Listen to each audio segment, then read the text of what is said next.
Good evening again, everyone. My name is Melissa Raspberry, and I'm with the American Institutes for Research. We are the organization that has the terrific pleasure of being the host and organizer of the CS10K community. Tonight, or depending on where you are, this afternoon, I guess, we're very delighted to have with us Richard Ladner as part of this webinar. Richard, if you could go ahead, since you have it's on your desktop, if you could advance the slide for us, please. Sure. Richard is a terrific expert. You can see here he has fabulous credentials, including being a Guggenheim Fellow, a Fulbright Scholar, recipient of a Presidential Award for Excellence in Science, Mathematics, and Engineering Mentoring, lots and lots of things. You can also find him on the driving range, so if you need help with your golf swing, then let him know. He can assist you with that too. But we're especially grateful to have him here because he's also PI, or Principal Investigator, of a couple of projects that are connected to the CS10K community, and that's AccessCS10K and Access Computing. Richard is the guru when it comes to accessibility in the computer science classroom. So we're super delighted to have him, and I'm happy to be the host. I will be watching the chat window and going through and explaining if there's technical issues, and happy to help if you have any questions. So feel free to add any notes there that you may have, but this is really going to be a conversation. Richard has some things that he would like to share with you in presentation form, but at any time along the way, if you do have questions or want to add a comment, then feel free to do that. You can put that in the chat window, and I'll take note, and when we have a pause, I can call on you to do that, or if you'd like to raise your hand at any point, in your top toolbar, at the very top of your screen, you should see something that looks like a person with their hand raised. It's in the middle of my toolbar. So you can simply click on that, and there's a drop-down menu, and it'll say raise hand, and it'll give us a little ding, an indication that you'd like to speak. But we hope that this will be very much an informative presentation as well as an interactive conversation. So don't be shy, and feel free to share your thoughts, ideas, and questions. So with that, I'll go ahead and turn it over to you, Richard. Okay, thank you, Melissa. And Melissa, feel free to interrupt me. I'm not going to be watching the chat window. You will be, so interrupt me when a question arises that needs attention. And thank you for that nice introduction. So I'm going to talk about the AccessCS10K program, which is an NSF-funded program, just started in fall of 2014, so we're still in our first year. I'm one of two PIs. There's myself and Andreas Stefik, who is a professor at the University of Nevada, Las Vegas. And our co-PI is Sheryl Burgstahler, who directs the Do It Center at the University of Washington. And she has a really long history of many, many projects. So what we're going to cover tonight, a little bit about AccessCS10K, some demographics, some tools and curricula, some teaching tips, and finally some resources. And at the very end, Melissa will come back in and talk about how to get more involved in the CS10K community webpage. So what is the goal of AccessCS10K? To increase the participation and success of students with disabilities in exploring computer science and computer science principles. So that's our main goal. So we have a couple of strategies. One is capacity building for teachers, and for that we're partnering with all the CS10K projects, including those that are funded by NSF and those that are not funded by NSF. And we're working with those projects because they're training the teachers and trying to include good information for teachers in their professional development. We're also holding some CBI's, Capacity Building Institutes, and I'll talk a little bit about that more later. So we provide online resources. We have a knowledge base where you can get some questions answered. We have a whole bunch of other resources as well. And some of those resources I put in the discussion page for the CS10K community webpage group called Accessibility and Universal Design. So you can look there and you'll find links to lots of things. Also, a very important component is we're developing accessible tools and curricula. And for that, we're partnering with developers. And the lead person on that is Andreas Stefik. So I'll talk more about each of these as we go on. So, disability in K through 12. So who are these students? First of all, there's a lot of them. Those students that are under the Individuals with Disabilities Education Act, commonly called IDEA, it's about 6.4 million, at least in 2010, and that number is about the same or growing, which is 13%. So there's about 50 million students in K through 12 who have a disability that are identified through this act. And each of those students has an individualized education plan, IEP, which kind of directs how they will be educated in the public school system. So that's a big number, 6.4 million. Furthermore, there are those students under Section 504 of the Rehabilitation Act. For these students, they don't have an individualized education plan. They're just given the same education as everybody else, but they do need some kind of accommodations. Maybe they need Braille, maybe they need, sign language interpreter, or some other kind of accommodation in order to participate in the regular classroom. And I'm guessing there's about 1 million more, and I'll tell you why I came up with that guess. So that would be 7.4 million students, which is about 15% of all students in K through 12 have a disability. So you are going to encounter them if you're a teacher. So it's a pretty complicated report, but basically it's a demographic report from the Washington State Department of Public Instruction. And I just wanted to point out 2 lines here. And this is recent. This is from 2014. One line is special education. That's IDEA.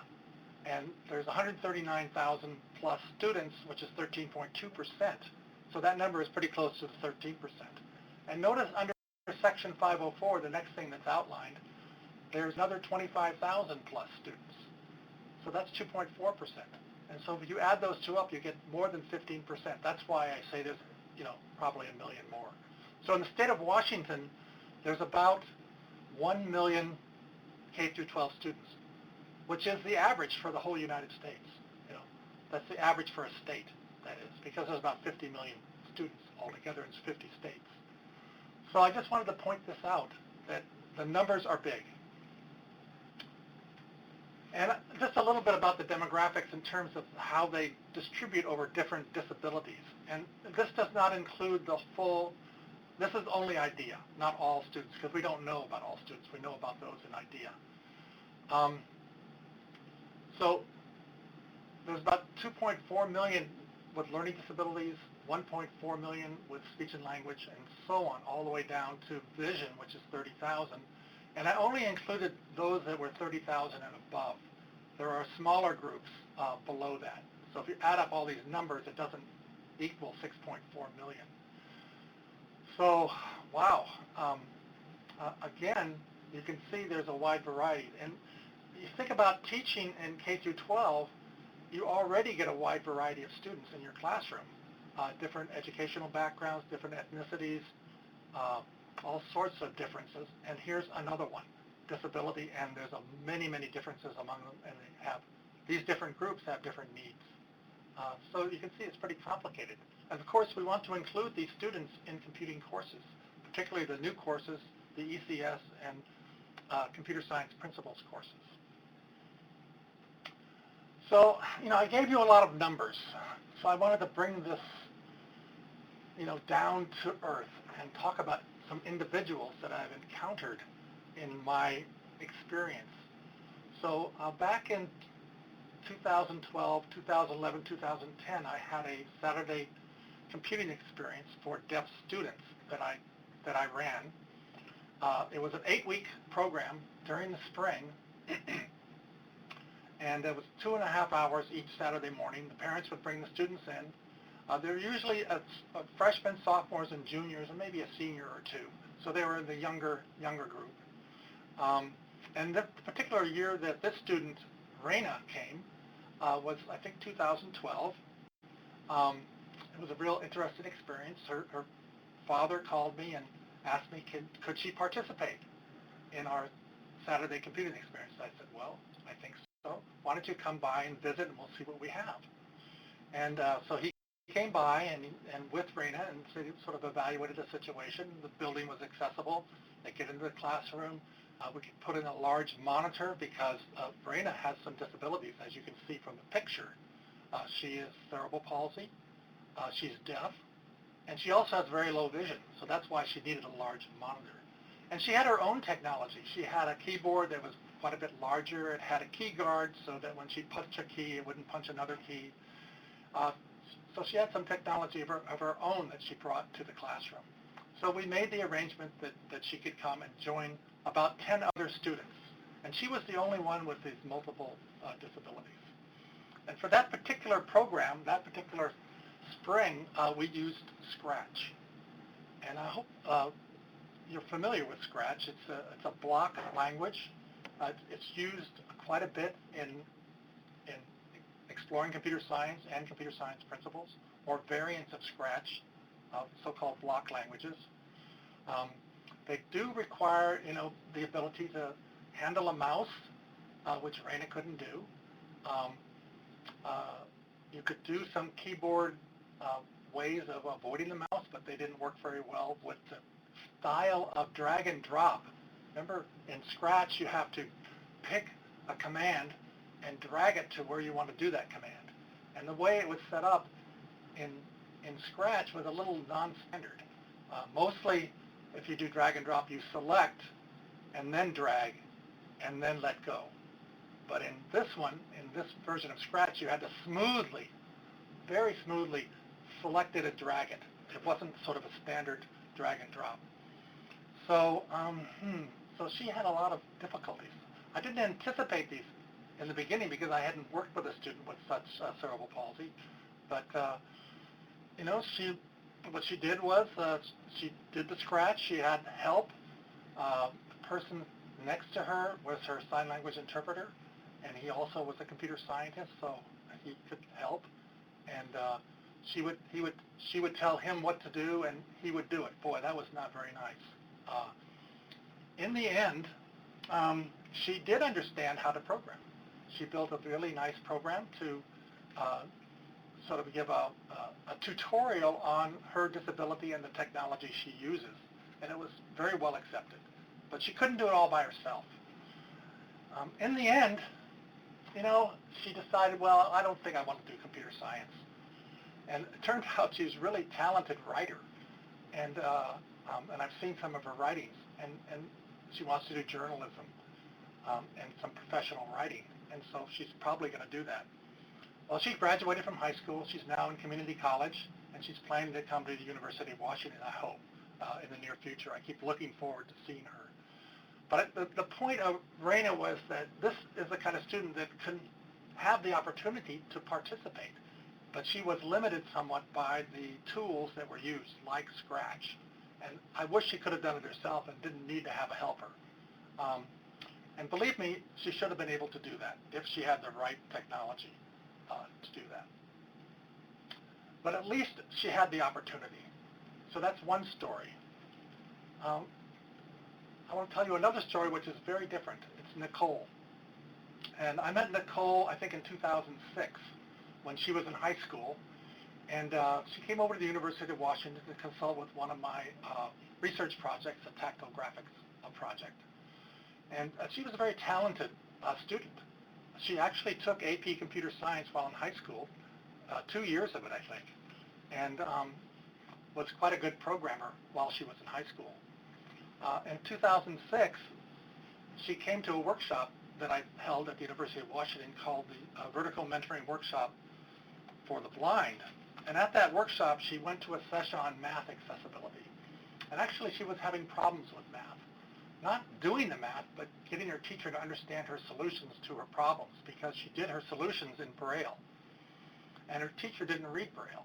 But once a week, a Braille translator would come to the school and translate her math in Braille to math that the teacher could read. So it's kind of frustrating for her. But while she was in this workshop, she got a training session on LaTeX, which is a markup language for math, which is very successful. It's something like MathML. It came before MathML. And so she got the inspiration that she could help her teacher if she wrote a program which would convert her Braille to LaTeX. And when the LaTeX was compiled and printed, it would be much more beautiful math than any other student in the class. And she did that. She wrote that program, and she actually formed a small company. She wasn't old enough to have her own company with her parents, and has been selling that program for the last, almost 10 years. So she, really got excited by computer science, and so she decided to go into a computer science major. So she's different than Raina.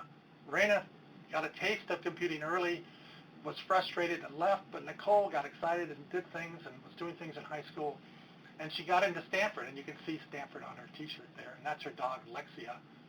Unfortunately, Lexia passed away last year, and she's getting a new dog, and I've met her dogs. They're great. So she went to Stanford, and while she was at Stanford, she did an internship with me, a summer internship, and she came back to Seattle and worked with me for a summer and worked with my students. And she wrote a couple of Android apps at the time using sort of standard software. She needed a little help here and there, but not nearly as much as Raina. And she made one really beautiful, accessible calculator that talked on the Android platform. Well, she graduated from Stanford in computer science, and for the last 3 years, she's been a developer at Google in Mountain View. So there are two stories. One was Raina, who had a taste early on. It didn't take, but she had the opportunity. And there's Nicole, who just went through it and has become a professional computer scientist. So those are two contrasting stories, and both of these students I've worked with in the past. So I just wanted to ground it. These are the kind of students, that we would like to promote and keep them going in computer science. I wanted to mention that we have these 17 students here that we've profiled. They've written their own profiles, actually, and we put them on a website, and that website is at the bottom of the page here. And Nicole is in there at the very bottom. And these are all students with disabilities, varying disabilities. Some are deaf, some are blind. Some have mobility issues. The young lady on the far right in the middle, the Indian lady, she can move one finger. That's it.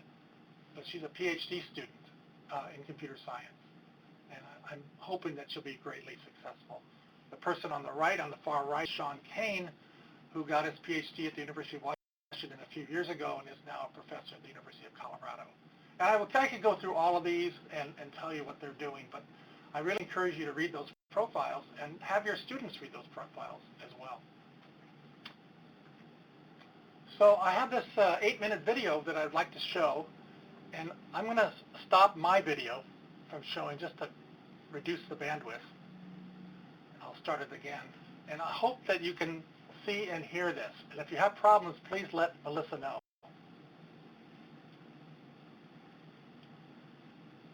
Oh, what happened? There it goes.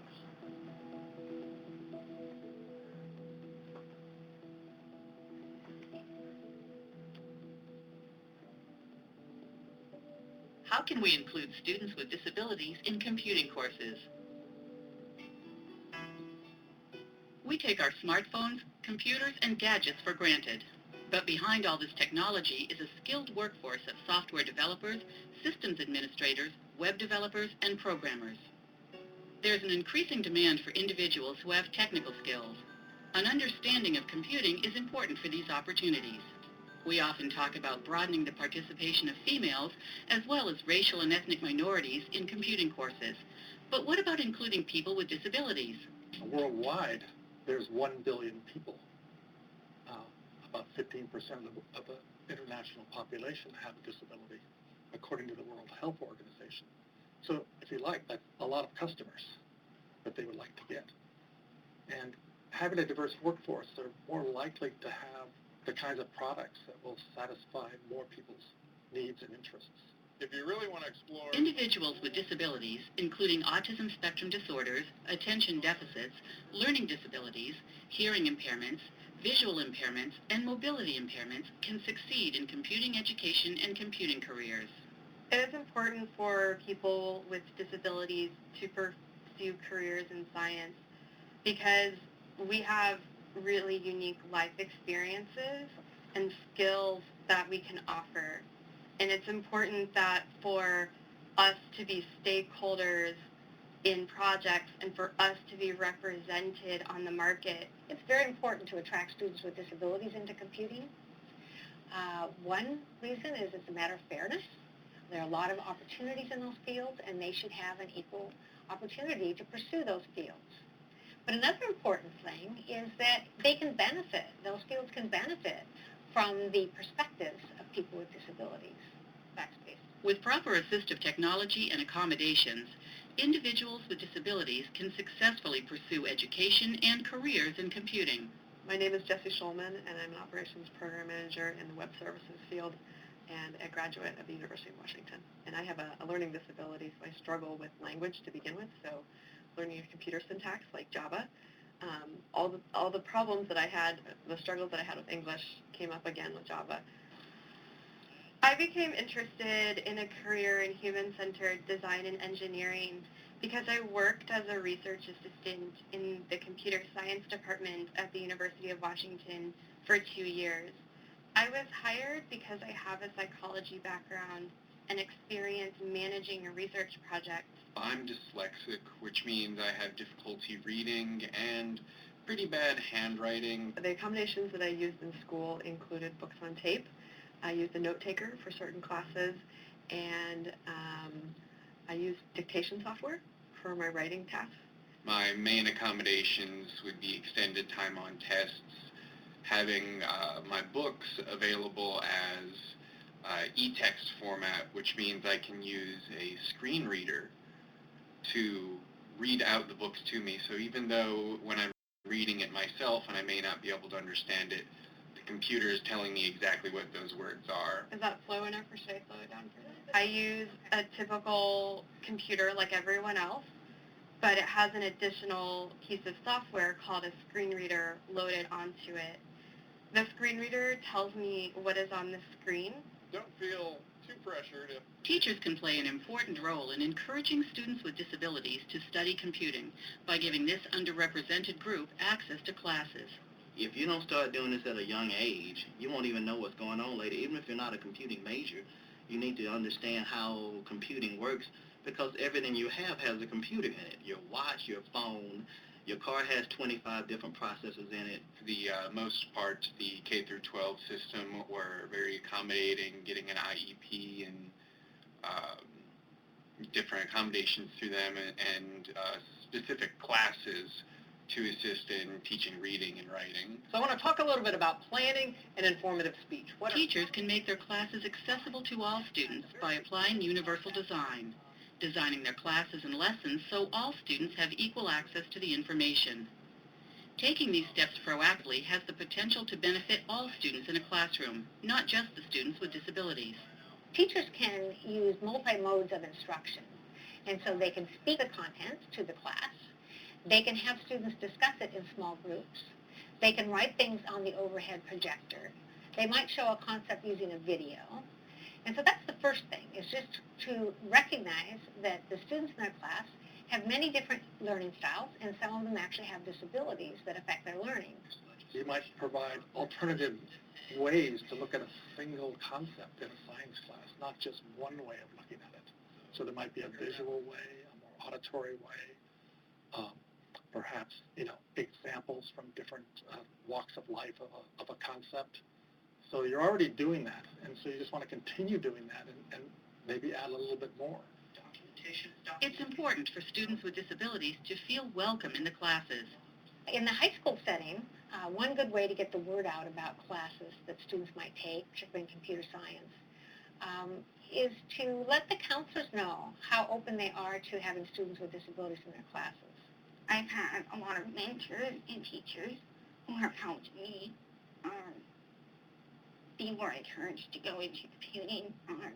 one of the professors, a well-known professor, Richard Ladner, has really helped me in our field towards computing. You know, we can think of beginning computer science courses as, you know, gates to get into a field. And if those gates are just like impenetrable or really difficult or kind of don't meet the needs of a lot of students, then that, if you like, that gate is already closed and they're not getting in. So, you know, why not have a course that is so inviting, so much fun, so interesting, and is an inviting course? An example of universal design is Quorum. It's a programming language that's easy for everyone to use and understand, while also being accessible to students who are blind. Quorum isn't just a language for blind kids, it's a language for everyone. And it just happens to work really well with blind kids as well. So if you like, it's universally designed. It's designed for easy learning by everyone, including blind kids. Although applying universal design minimizes the need for accommodations for students, it's also important to have a plan in place to respond to additional accommodation requests. There are a lot of people who take the time to leave the world a better place than it was when they entered it. And I feel that it's my responsibility to do the same, to thank all the people who have helped me and to ensure that more people with disabilities can pursue the career that I have and pursue it a little bit more easily. To learn more about how you can encourage and support students with disabilities in computing courses, engage with the AccessCS10K project hosted by the University of Washington. Find resources at uw.edu/accesscomputing/AccessCS10K. To get real-time support, email accesscs10k@uw.edu. AccessCS10K is supported by the National... Okay, I hope you enjoyed the video and it came through clearly. This is actually a little bit shorter version than the final version that we're preparing. There'll be a 10-minute version, but this is the one that we put out now. And you'll notice there were already things in this video that were accessible, like we had captions. If you listen carefully, there was also audio description. Everything was kind of described along the way. So I think the final word I'd like to say here in this little section is computing fields need the expertise and perspectives of people with disabilities to spark innovation. And I think you saw that in the video, that these students are bright. If they're given the right teaching, they can go far. And actually the whole field of computing can benefit from their participation because of who they are and their life experiences. So how can we be more inclusive? So there's a few issues. The popular block languages that are used in a lot of our courses, like Scratch, Snap, Alice, Blockly, and Tinker, they're not accessible. Some of the curricula are not accessible. ECS in particular relies a lot on Scratch for one of their longer units on programming. And you saw from Raina that it's not very accessible. The CSP requires visual artifacts rather than other kinds of artifacts that might be useful. CS teachers might need help with different learning abilities. If they've never had a blind student, what do I do? And so on. And that's why we're here. We're here to help. So there's two main approaches that we're taking with our project. One is building the accessible tools and curricula and promulgating that to the community. And also we're going to help with inclusive teaching wherever that's needed. So let's talk about these a little bit. So first I want to talk about Quorum. You heard about Quorum a little bit in the video. And this is with acknowledgement to Andreas Stefik, who is the founder of Quorum and the developer with his team at the University of Nevada, Las Vegas. It uses empirical evidence to make the language easy to learn and minimize mistakes when you're programming. It's accessible by a screen reader. It's also good for everybody else. There's an hour of code that you can go to, and there's the link to it. And so far, about 19,000 people have done that hour of code. It's not as popular as the others, But I'm hoping that among that 19,000 are thousands of people that were able to program for the first time in the hour of code who are blind. And that wasn't possible until Quorum became one of the options in the hour of code. More progress. Quorum 3.0 was just released. It has a game engine, and we're hoping that game engine will be able to make things more exciting, more interesting. It supports audio. It's a basic thing in Quorum is audio. It's not sort of a add-on. It has support for Lego NST robotics. And there's the website for the Quorum language. So feel free to go to that and learn more about it. There was an accessible block language workshop held in April 2015. So there are a lot of people, I wouldn't say a lot of people, but a number of people working on trying to make block languages more accessible. So that hopefully will happen in the next few years, but it may be a little bit awkward. Quorum is a text-based language. It is not a block-based language. It's more like a mainstream language, except for it's a lot easier to learn than some mainstream languages. So we have a Quorum-based curriculum. At least we're beginning to build it. We prepared an alternative curricula for the ECS programming unit, which is currently under review. We're hopeful that'll be available. There's a preliminary curricula for the computer science principles that's already available now, and you can download that from these two websites, the curriculum website and the one that's specifically for Chapter 2 for CSP. So a little bit about inclusive teaching, and I have to give a lot of acknowledgement to Sheryl Burgstahler, who's sort of inspired me and many other people to try and practice universal design of instruction, and you heard quite a bit about that in the video.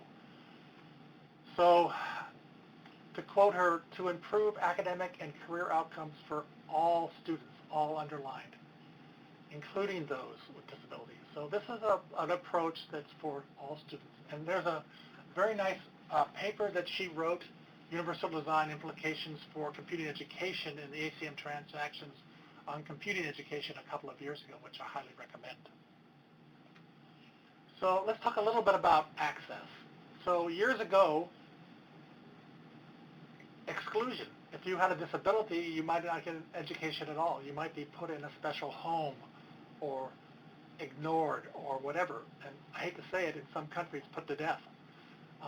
So they were kind of not in the mainstream at all. And of course, later on, we realized that they can contribute, they can be educated, and so on.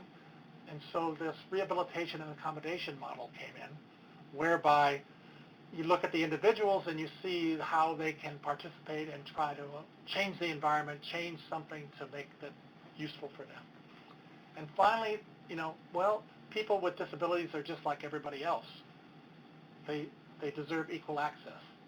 So that's the social justice. And then the universal design is the partner of that, and then why don't we make our environment and our services accessible by everyone from the get-go. It's not always possible, but try to do that as much as possible.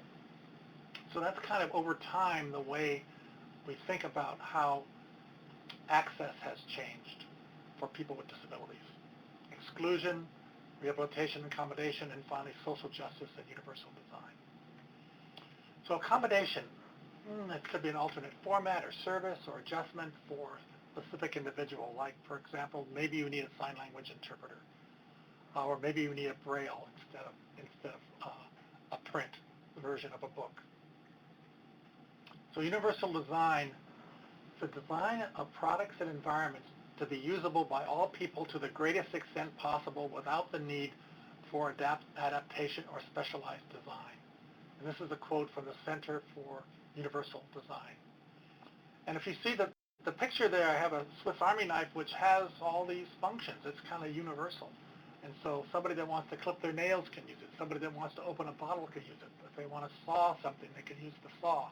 And all these little things. So it's kind of, it can be designed for the most possible uses by the most number of people. So here are a few examples. I'll go through these fairly quickly because we have a document that shows them. It just gives you an idea of some of the things that Sheryl mentioned in the video, but I'll just amplify them here.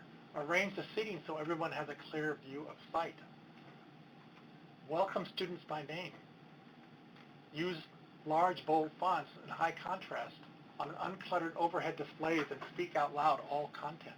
You notice that I'm speaking out loud everything. Repeat questions students ask. Provide multiple ways to gain and demonstrate knowledge using multiple senses. So some people might not hear. They would like something more visual, perhaps. Somebody cannot see. Maybe they need something tactile, or they need something spoken or described. More examples. Select material early. Quite often, if something needs to be converted to an accessible format, you have to know what it is ahead of time. And I can tell you a lot of horror stories where some students were not able to participate in a class simply because the teacher wasn't prepared. They didn't have things ready on time. Provide materials in accessible electronic formats. Accessible electronic formats are great because they can be used by screen readers. And somebody who's blind can participate more with if things are already in this accessible electronic format. And for things like web pages and so on, it's not that hard to do. Avoid unnecessary jargon and defined terms. I think all good teachers do that.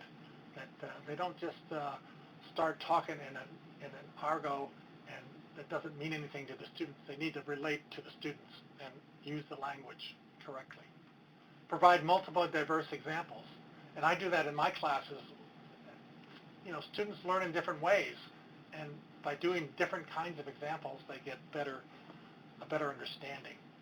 Provide scaffolding tools like outlines or, you know, perhaps non-filled in PowerPoint slides where they can fill in more information, things like that.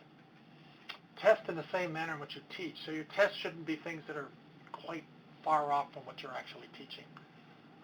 You want to test on the things you actually taught. Know how to arrange for accommodations. If somebody has a disability and you don't have the ability to have your class totally accessible for that student with what you have, then they might need an accommodation, a sign language interpreter, Braille, or something like that. Basically, the bottom line is good teaching is good teaching. And I think a lot of you know about that already. And, you know, universal design of instruction is just more of it. So I want to talk a bit about our resources, and you can go to our webpage, which is there. We have a searchable knowledge base with questions and answers, case studies, and promising practice. We have guidelines. We have proceedings, and we have the new proceeding is from the January 2005 AccessCS10K Capacity Building Institute, and that just became available a couple of weeks ago. And I have links to all these things on the CS10K community webpage in the area of group accessibility and universal design. And we have our video, which was just released, and you just saw it, and we'll have a longer version in a few weeks. We also provide real-time support for teachers that they can contact us directly if they have an issue, and we can try to help them through that issue. And so this is something we have done some of this already, but not very much. Hope to do more. So what's next? We want to activate the Accessibility and Universal Design Group on the CS10K community website. That's what first this is the kickoff tonight. So hopefully that will become more active. I think there are 24 members right now, and we hope that number will grow quite a bit. We're going to do another Capacity Building Institute in January 2016 in conjunction with the CE21 meeting that they have every year. We want to engage our AccessCS10K partners in professional development, and we're doing that. A main avenue for that right now is the video, but we're working on doing some other things as well. Continue developing accessible ECS and CSP tools and curricula. And here we have to give a big pat on the back to Andreas Stefik, who is really the leader of that effort. I think we're a little bit more than cheerleaders. You know, we're really working closely together. We have a bi-weekly meeting. Every 2 weeks we have a meeting and coordinating the two efforts. So I'd be happy to take any questions now. Melissa, are there any questions that people have come up with that I could answer? Yes, we do, Richard. We have one in the chat window or chat box there from Dylan about using block-based programming language. Said, am I correct to think that the students with disabilities for whom the programming language would be inaccessible would be blind students and students with mobility issues and students with severe cognitive abilities? Yeah, that would be correct, Dylan. I think those are the main. For example, in my summer program, the Saturday Computing Experience program I talked about earlier, the 10 students who were deaf used Scratch just seamlessly, and that was not a problem. So I think, people with some kinds of learning disabilities might have problems that they're more linear, they're not so, graphical. So they might actually enjoy the text-based language more because it's more linear, depending on the particular disability the person has. Very good point, Bill. Thank you.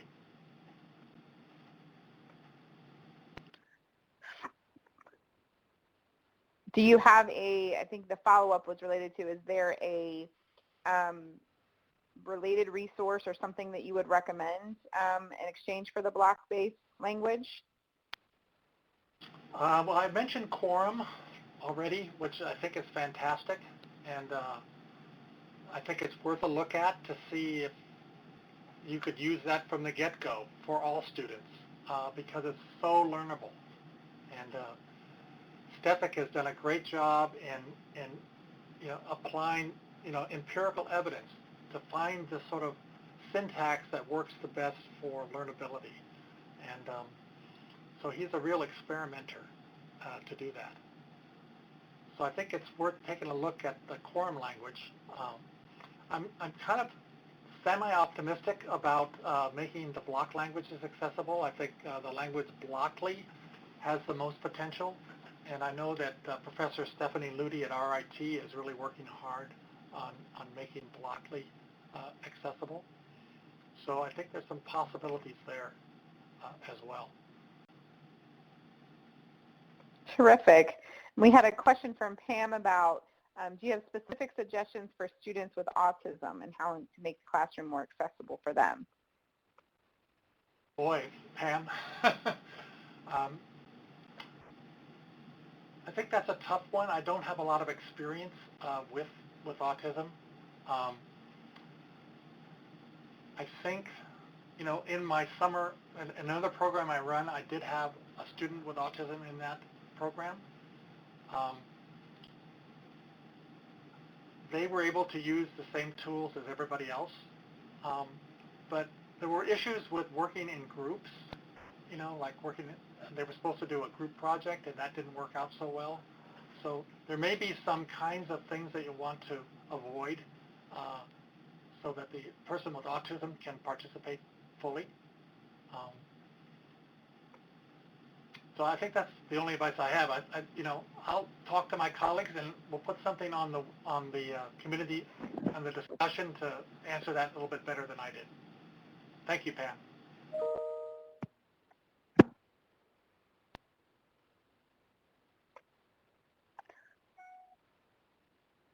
Terrific.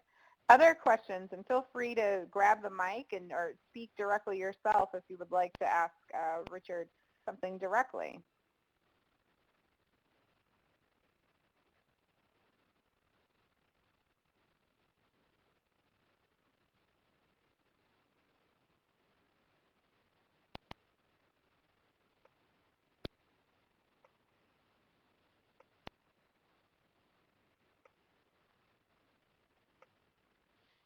So Dylan has written, I was browsing the CS10K website. Does CSP have a laid out curriculum outline or is only available through the modules from the College Board? So Dylan, there is a framework and a curriculum that fits the framework that's described there.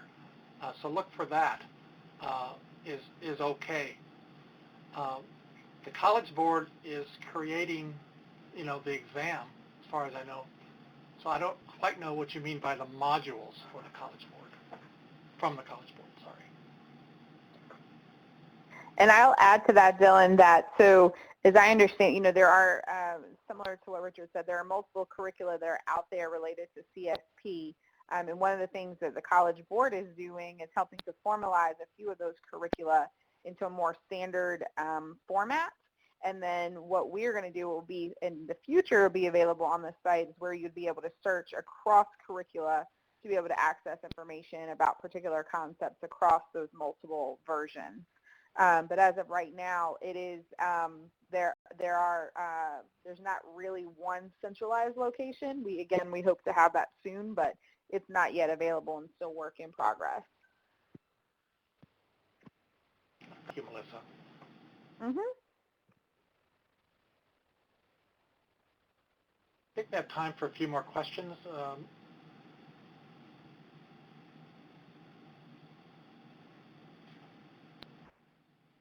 I got a question separately, Richard, about, and I don't know if you'd be able to, since you're sharing your screen with us, and I'm not sure how difficult it might be to get to this, but would it be possible for you to share an example of Quorum code? Sure, we can go to the Quorum website. You can see my email is arriving.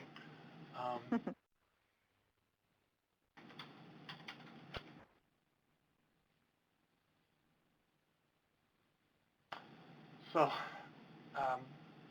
there's an example right here, output hello world.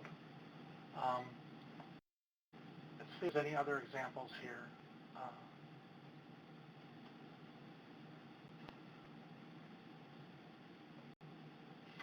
One thing you could think about is going to the hour of code.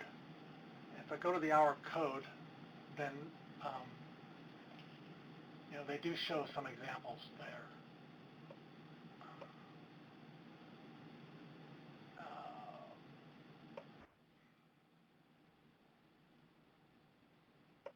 Yeah, I don't see any right here.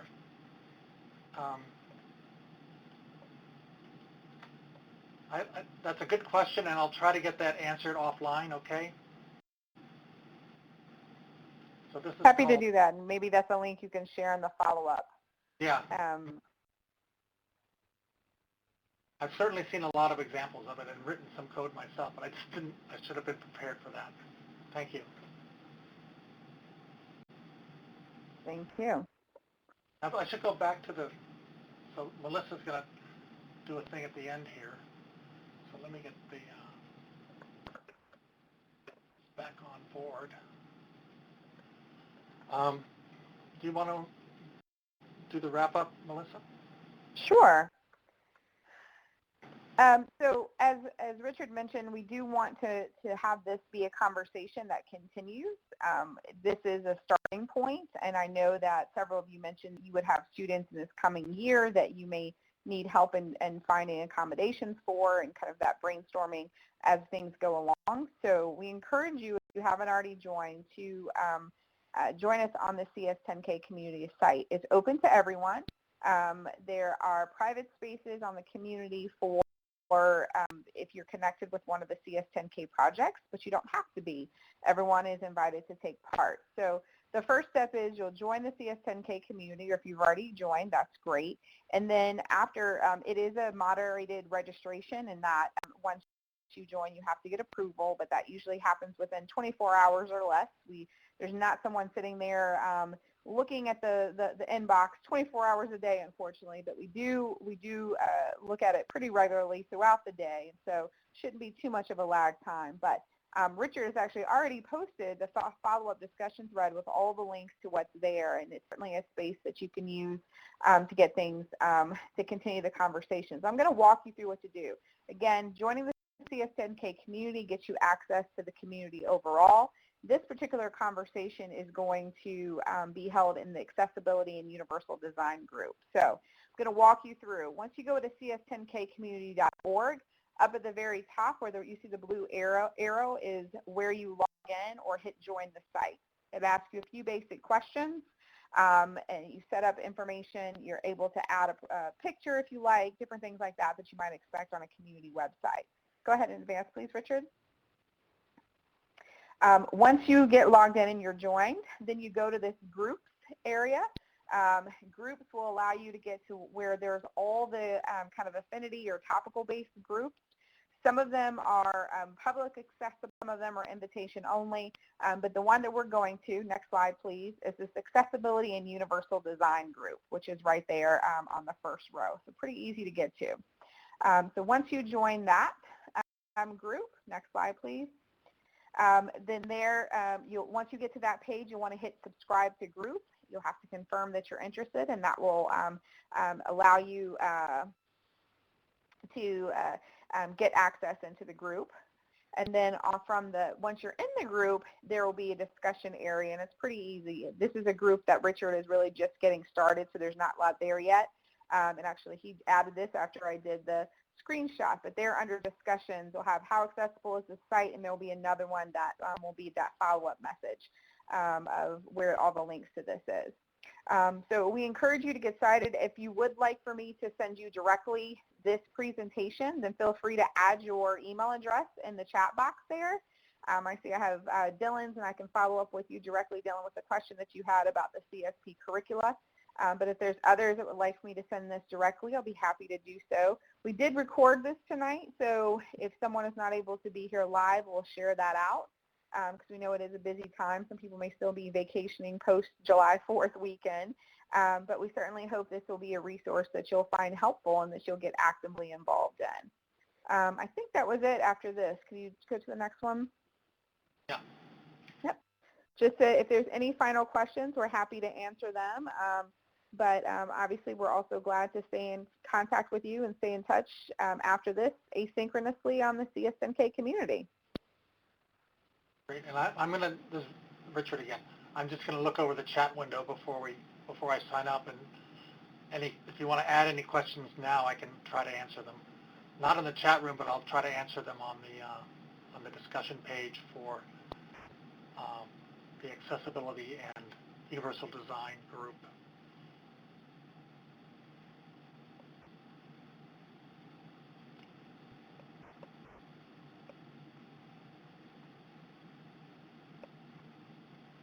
Any final questions? Melissa, are you still there? Yep, I'm still here.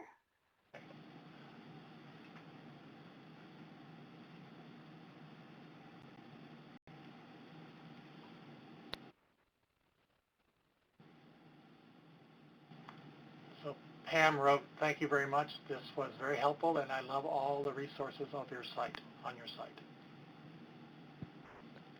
Terrific. We're glad that you could be here, Pam. And even though when we have small groups like this, we still hope that you all find things helpful, and we're happy to be resources to you in the future. So if there's nothing else, we'll say thank you and good night. And thank you once again to Richard for giving his time to be here. We sure do appreciate it.